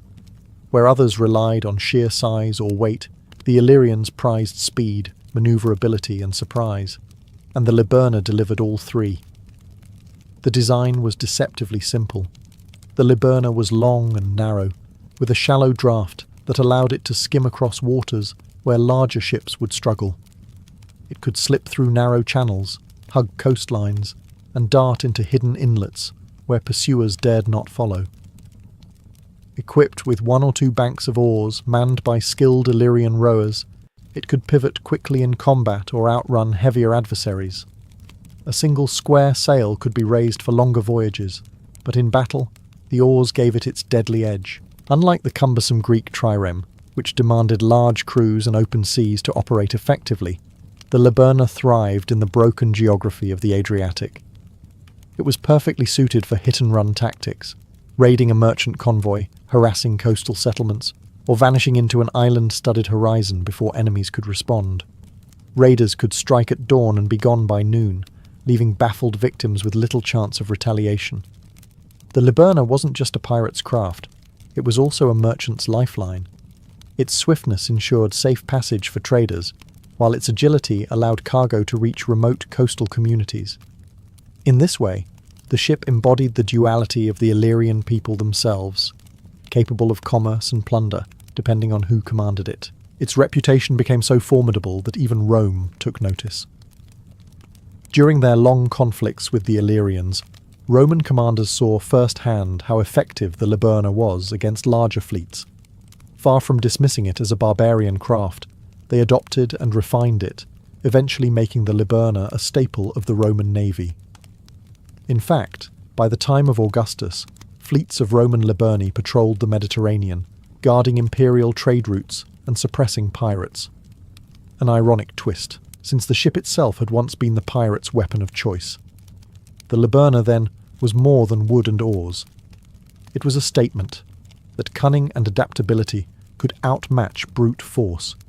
It carried Illyrian raiders into legend and left a legacy that shaped naval warfare for centuries. By the 3rd and 2nd centuries BCE, The Illyrians had developed a reputation that struck fear across the Adriatic. They were the pirates of the sea. While many Illyrian tribes traded peacefully with neighbours, others turned piracy into an organised enterprise. From their fortified coastal towns and island strongholds, Illyrian fleets launched raids that terrorised merchants, colonists, and rival states alike.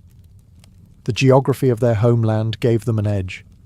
With its countless islands, jagged coves and treacherous shallows, the eastern Adriatic was a natural hideout for raiders.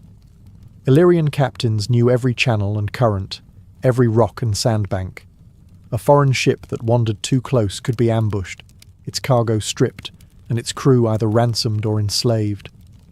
For the Illyrians, piracy wasn't random banditry. It was a calculated system of wealth and power. Greek merchants were frequent victims. Records tell of Illyrian raids against Aegean traders carrying wine, oil, and luxury goods. The Illyrians didn't just seize goods, they disrupted entire trade networks, forcing cities like Athens and Corinth to rethink their maritime strategies. Even Italic traders, venturing across the Adriatic, were not safe. For many Mediterranean communities, the very word Illyrian became synonymous with piracy. What made these raids especially alarming was their scale and boldness. Illyrian fleets didn't just harass small traders, they sometimes attacked convoys, coastal colonies, and even warships. Under powerful rulers like Queen Tuta in the 3rd century BCE, piracy became state policy. Tuta famously authorized her captains to plunder at will, claiming it was a long-standing Illyrian custom. For her, piracy wasn't crime, it was tradition and a legitimate expression of Illyrian freedom at sea. This attitude brought them into direct conflict with rising powers, especially Rome. Roman traders increasingly suffered at Illyrian hands, and Rome could not tolerate the threat to its commerce. Complaints from Greek allies only fueled the fire, painting the Illyrians as lawless marauders who needed to be subdued. The stage was set for confrontation, and Rome, unlike Greek city-states, had the manpower and resolve to crush piracy at its source. Thus, the Illyrians' dominance of the Adriatic, built on the sharp prows of their Liburni and the ferocity of their raids, became both their greatest strength and their eventual undoing. By daring to prey on the wrong merchants, they had awakened a power far greater than themselves. Few figures capture the spirit of Illyrian seafaring as vividly as Queen Tuta. In the early 3rd century BCE, she ruled as regent over the Ardeaei, one of the most powerful Illyrian tribes. Her reign coincided with the peak of Illyrian naval power and the height of their piracy.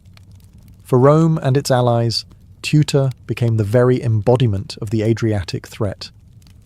According to ancient sources, Tuta actively encouraged raiding.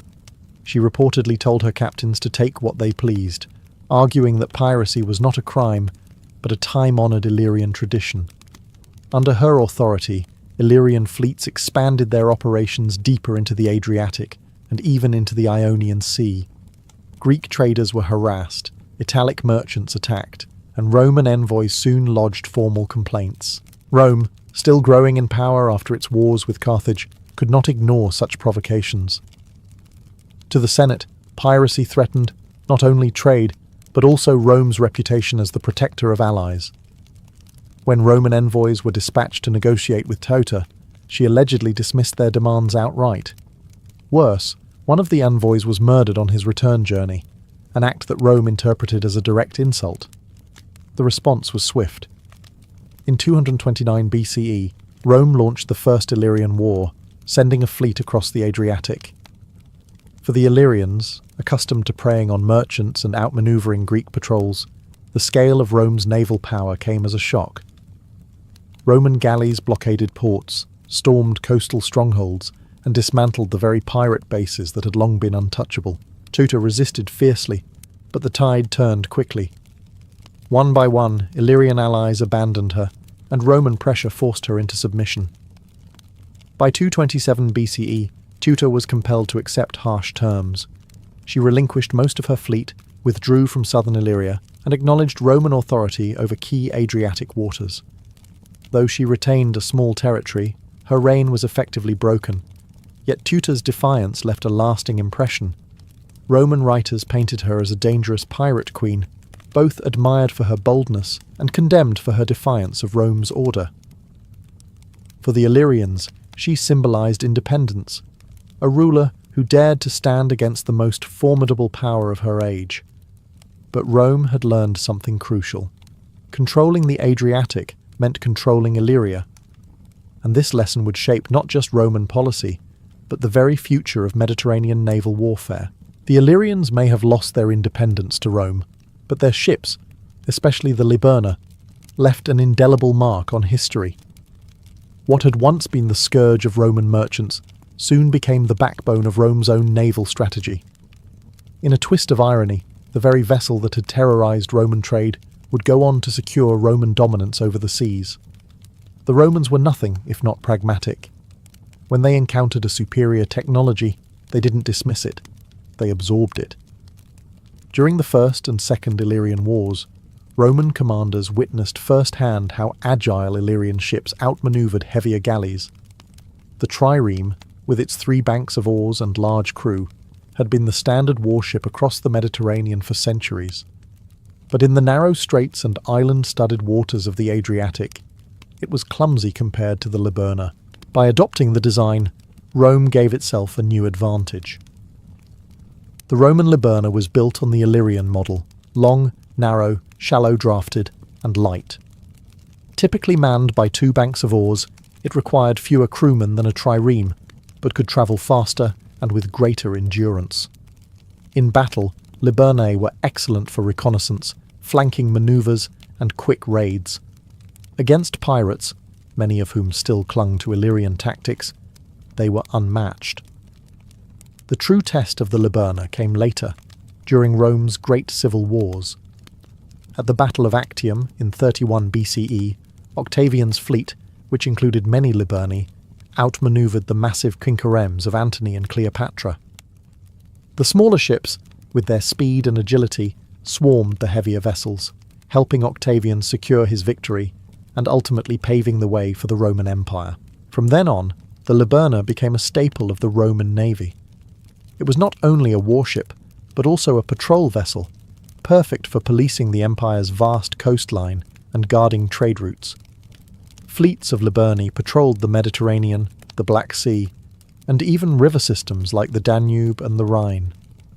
The ship that had once symbolized Illyrian piracy was now the emblem of Roman order. This adoption highlights the paradox of the Illyrians' legacy. Though Rome crushed their independence, it immortalized their ingenuity. Every time a Roman Liburna sailed, it carried with it the ghost of Illyrian craftsmanship, proof that even in defeat, the Illyrians had shaped the future of naval warfare. To understand the Illyrians, one must see how deeply their culture was tied to the sea. For them, sailing was not simply a profession, it was a way of life that blurred the boundaries between merchant, warrior, and pirate. Along the Adriatic's rocky coastlines and in its island harbours, Illyrian identity was forged on the water. Daily life revolved around boats. Small fishing craft fed villages, while larger vessels like the Liburna allowed for both trade and raiding. A ship could carry hides, amber, and livestock across the sea one month and return laden with stolen amphorae of wine the next. For Illyrian chieftains, the sea was both a marketplace and a battlefield, and their crews shifted roles as easily as raising or lowering a sail. This dual existence shaped Illyrian society. Wealth from raids and trade enriched local elites, who displayed their status with imported goods from Greece and Italy, pottery, jewellery, and weapons that testified to their reach. Yet prestige was not measured by commerce alone. A leader's reputation also depended on his ability to raid, to bring back spoils, and to command loyalty at sea. In this way, piracy became not a shameful crime, but a cultural tradition, bound up with ideas of freedom, honour, and strength. Religion, too, reflected this maritime identity. Illyrian tribes worshipped deities tied to the natural world, mountains, rivers, storms, and the sea itself. To sail was to place oneself at the mercy of divine forces, and rituals often accompanied voyages. Libations might be poured before a raid, or sacrifices offered after a successful return. The sea was not only a resource, but a sacred space, where commerce, conflict, and faith intertwined. At the village level, seafaring also wove together communities. Rowing a Liburna required teamwork, and the bonds formed between oarsmen created loyalty that extended beyond kinship ties. Shared risks at sea built trust and unity, reinforcing the collective identity of Illyrian crews. These bonds, tested in the spray of waves and the clash of boarding battles, carried back into their settlements on land. In the end, Illyrian culture cannot be divided neatly into pirate or merchant, trader or warrior. They were all of these at once, their lives shaped by the rhythm of the Adriatic. The sea provided their livelihood, their legends, and their legacy, a culture defined by the shifting line between trade and war. The Adriatic was never an empty sea. On its western shores rose the Italic tribes and later, Rome. To the south and east, Greek colonies dotted the coasts. For the Illyrians, seafaring meant constant interaction with these neighbours, sometimes friendly, often hostile, and always shaping their reputation. The Greeks were among the first to record the Illyrians in detail. By the early Iron Age, Greek traders and colonists had pushed northward, establishing settlements along the Adriatic. Corinthian and Athenian merchants carried wine, pottery and luxury goods to exchange for Illyrian livestock, metals and slaves. Archaeological finds of Greek amphorae and fine ceramics in Illyrian settlements testify to thriving commerce. Yet the same records are filled with complaints of raids, thefts, and sudden Illyrian ambushes. To the Greeks, Illyrians were both partners in trade and predators lurking beyond the horizon. These encounters shaped Greek attitudes. In plays and histories, the Illyrians were often portrayed as fierce, uncivilized, and unpredictable. Yet even in disdain, there was respect, especially for their naval skills. Greek ships rarely penetrated deep into Illyrian waters, knowing the dangers of sudden raids in the labyrinth of islands and coves that only Illyrians truly mastered. Contact with Italic peoples was no less complex. Across the sea, Etruscans and later Romans coveted the resources of Illyria. Trade networks crisscrossed the Adriatic, moving amber from northern Europe, tin and copper from inland mines, and Illyrian timber prized for shipbuilding. At the same time, Italic merchants and settlers bore the brunt of Illyrian piracy. What the Greeks endured as nuisance raids, the Romans saw as intolerable threats to their growing dominance. Illyrian interactions were not confined to simple plunder or commerce. Marriages between elites, diplomatic agreements, and alliances in times of war show that Illyrians could be pragmatic. They fought as mercenaries in foreign wars, and their ships occasionally served as hired escorts for traders willing to pay. The Illyrian reputation as pirates was deserved, but it was never their whole story. Still, the constant friction with neighbours meant that Illyrians were rarely left alone. Their very success at sea drew both wealth and enemies. Every amphora traded or ship plundered deepened the paradox of Illyrian life. Admired for their maritime power, condemned for their defiance of Mediterranean order. The Adriatic, then, was not just their highway, but their battleground, the place where Illyrians defined themselves against Greeks, Italians, and ultimately Rome. Though Rome eventually subdued them, the Illyrians left a mark on the Mediterranean that cannot be erased. Their reputation as fearless sailors, cunning raiders, and shrewd traders made them both feared and respected across the ancient world. More importantly, their maritime innovations, especially the Liburna, lived on long after their political independence was gone. The Romans, ever practical, adopted what had once terrified them. By making the Liburna a core element of their naval fleets, they spread Illyrian design across the empire.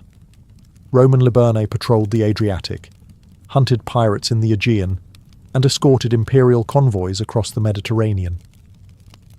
In many ways, Rome's ability to dominate the seas owed a debt to the very people they had crushed. Every Roman patrol boat that skimmed the water's surface was, in essence, a descendant of Illyrian ingenuity. Culturally, the Illyrians remind us that the line between merchant and pirate was never fixed in the ancient world. Their society thrived on adaptability.